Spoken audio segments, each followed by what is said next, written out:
Hello listeners! Welcome back to another episode of Challenge to Champion, where we bring you stories of grit, resilience, and inspiration. I'm your host Nishant, and today, we're going to dive into the life of a woman who embodies courage and determination, Preeti Srinivasan. Her story is one of hope, self-belief, and the power to overcome unimaginable challenges. ಪ್ರೀತಿ ಶ್ರೀನಿವಾಸನ್ ಒಬ್ಬ ಸಾಮಾನ್ಯ ಕ್ರೀಡಾಪಟುವಾಗಿರಲಿಲ್ಲ. ಅವರು ರಾಷ್ಟ್ರೀಯ ಮಟ್ಟದ cricket ಆಟಗಾರ್ತಿ ಮತ್ತು ಅಸಾಧಾರಣ ಈಜುಗಾರ್ತಿಯೂ ಕೂಡ.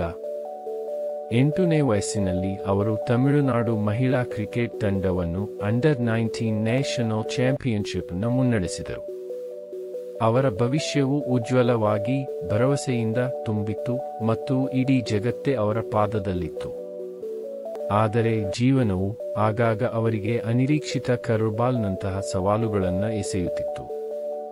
18ನೇ ವಯಸ್ಸಿನಲ್ಲಿ ಪಾಂಡಿಚೇರಿಗೆ ಪ್ರವಾಸಕ್ಕೆಂದು ಹೋದಾಗ ಪ್ರೀತಿ ಅವರು ಸಮುದ್ರದಲ್ಲಿ ಆಟವಾಡುತ್ತಿರುವಾಗ ವಿಚಿತ್ರ ಅಪಘಾತಕ್ಕೆ ಒಳಗಾಗುತ್ತಾರೆ. ಒಂದು ಕ್ಷಣಾರ್ಧದಲ್ಲಿ ಎಲ್ಲವೂ ಬದಲಾಗಿ ಹೋಗುತ್ತೆ. ಅವರಿಗೆ ತೀವ್ರವಾಗಿ ಬೆನ್ನುಹುರಿಗೆ ಪೆಟ್ಟಾಗಿದ್ದರಿಂದ ಕುತ್ತಿಗೆಯಿಂದ ಕೆಳಗಿನ ಸಂಪೂರ್ಣ ಭಾಗಕ್ಕೆ ಪ್ಯಾರಲೈಸಿಸ್ ಅಟ್ಯಾಕ್ ಆಗುತ್ತೆ. ಅವರು ಕಟ್ಟಿಕೊಂಡಿದ್ದ ಕನಸುಗಳು ಮತ್ತು ಮಹತ್ವಾಕಾಂಕ್ಷೆಗಳು ಕಣ್ಣು ಮಿಟುಕಿಸುವಷ್ಟರಲ್ಲಿ ಕುಸಿಯುವುದನ್ನು ಒಂದು ಸಾರಿ ಇಮ್ಯಾಜಿನ್ ಮಾಡ್ಕೊಳ್ಳಿ. ಬರೀ ಪ್ರೀತಿ ಶ್ರೀನಿವಾಸನ್ ಒಬ್ಬರಿಗೆ ಅಲ್ಲ, ನಮ್ಮಲ್ಲಿ ಯಾರ ಬದುಕಿನಲ್ಲಾದರೂ ಇಂತಹ ದುರಂತ ನಡೆದು ಬಿಟ್ಟರೆ ಅದು ನಮಗೆ ಹತಾಶೆ, ಸೋಲು ಮತ್ತು ಅಸಮಾಧಾನವನ್ನು ಉಂಟು ಮಾಡಿಯೇ ಮಾಡುತ್ತದೆ. ಪ್ರೀತಿ ಶ್ರೀನಿವಾಸನ್ ತಮ್ಮ ಜೀವನದ ಕರಾಳ ಹಂತಗಳಲ್ಲಿ ಈ ಅಪಘಾತದ ಹಂತವನ್ನು ಅನುಭವಿಸಿದರು. ಇದು ತನಗೆ ಏಕೆ ಈ ಅಪಘಾತ ಸಂಭವಿಸಿತು ಎಂದು ತಮ್ಮನ್ನ ತಾವೇ ಪ್ರಶ್ನಿಸಿಕೊಳ್ಳುತ್ತಾರೆ. ಅವರು ಖಿನ್ನತೆ ಮತ್ತು ಭಯದಲ್ಲಿ ಮುಳುಗಿರುತ್ತಾರೆ. ಆದರೆ ಅವರೊಳಗೆ ಆಳವಾಗಿ ಬಿಟ್ಟುಕೊಡಲು ನಿರಾಕರಿಸಿದ ಪಟ್ಟುಬಿಡದ ಹೋರಾಟದ ಮನೋಭಾವವನ್ನು ಅವರು ಹೊಂದಿರುತ್ತಾರೆ.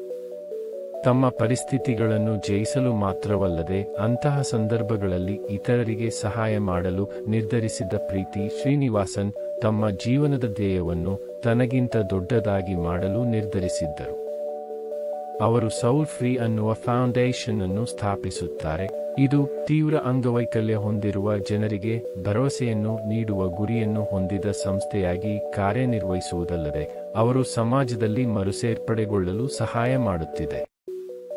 ಸೌಲ್ ಫ್ರೀ ಮೂಲಕ ಪ್ರೀತಿಯವರು ಜೀವವನ್ನು ಬದಲಾಯಿಸುವಂತಹ ಗಾಯಗಳನ್ನು ಎದುರಿಸುತ್ತಿರುವವರಿಗೆ ಬೆಂಬಲವನ್ನು ನೀಡುತ್ತಾ ಬಂದಿದ್ದಾರೆ. ಅವರಿಗೆ ವೈದ್ಯಕೀಯ ಆರೈಕೆ, ವೃತ್ತಿಪರ ತರಬೇತಿ ಮತ್ತು ಭಾವನಾತ್ಮಕ ಬೆಂಬಲದ ವ್ಯವಸ್ಥೆಯನ್ನು ಕಲ್ಪಿಸಲು ಕೆಲಸ ಮಾಡುತ್ತಾರೆ.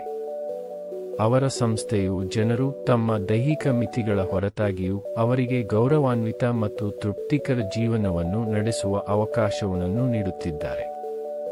ಪ್ರೀತಿ ಒಮ್ಮೆ ಹೇಳಿದರು, "My body may be confined to a wheelchair, but my spirit is free." And dear friends, ಇದು ಅವರ ಕಥೆಯನ್ನು ಇನ್ನೂ ಇಂಟ್ರೆಸ್ಟಿಂಗ್ ಆಗಿಸುತ್ತೆ. ತಮ್ಮ ಡಿಸೆಬಿಲಿಟಿ ಅವರ ಬದುಕನ್ನು ಡಿಫೈನ್ ಮಾಡೋಕೆ ಅವರು ಬಿಡಲಿಲ್ಲ. ಬದಲಾಗಿ ತಮ್ಮಂತೆ ಇರುವ ಇತರರನ್ನು ಮೇಲೆತ್ತಲು ಅವರು ಸೌಲ್ ಫ್ರೀ ಸಂಸ್ಥೆ ತನ್ನ ವೇದಿಕೆಯಾಗಿ ಬಳಸಿಕೊಂಡರು. ಸೌಲ್ ಫ್ರೀ ಸಂಸ್ಥೆಯೊಂದಿಗೆ ತಮ್ಮ ಕೆಲಸದ ಮೂಲಕ ಪ್ರೀತಿ ಶ್ರೀನಿವಾಸನ್ ಭಾರತದಲ್ಲಿ ಡಿಸೆಬಿಲಿಟಿ ಸುತ್ತಲೂ ಸುತ್ತಿಕೊಂಡಿರುವ ಕಳಂಕವನ್ನು ಅಳಿಸಿ ಹಾಕುತ್ತಿದ್ದಾರೆ ಮತ್ತು ಪ್ರತಿಯೊಬ್ಬರೂ ಮೌಲ್ಯಯುತ ಹಾಗೂ ಗೌರವಾನ್ವಿತ ಸಮಾಜವನ್ನು ರಚಿಸುವಂತೆ ಮಾಡುತ್ತಿದ್ದಾರೆ.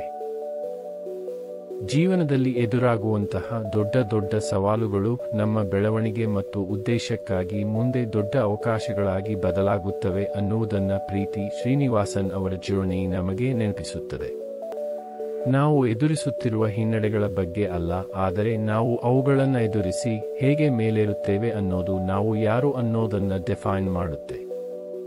Preeti Srinivasan is living proof of the power of inner strength and resilience. So, the next time life knocks you down, remember Preeti's story. Embrace the pain, but don't let it paralyze your spirit. Find your purpose, and like her, let that purpose guide you forward.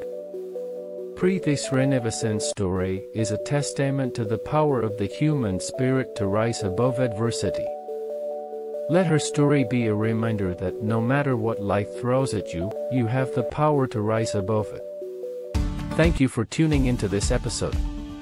If you were inspired by Preethi's journey, I encourage you to check out her foundation, Soulfree, and support their mission. Remember, no matter what life throws at you, your spirit has the power to soar. Until next time, stay strong, stay inspired, and keep moving forward. This is your Nishant, signing off. Take care and bye-bye.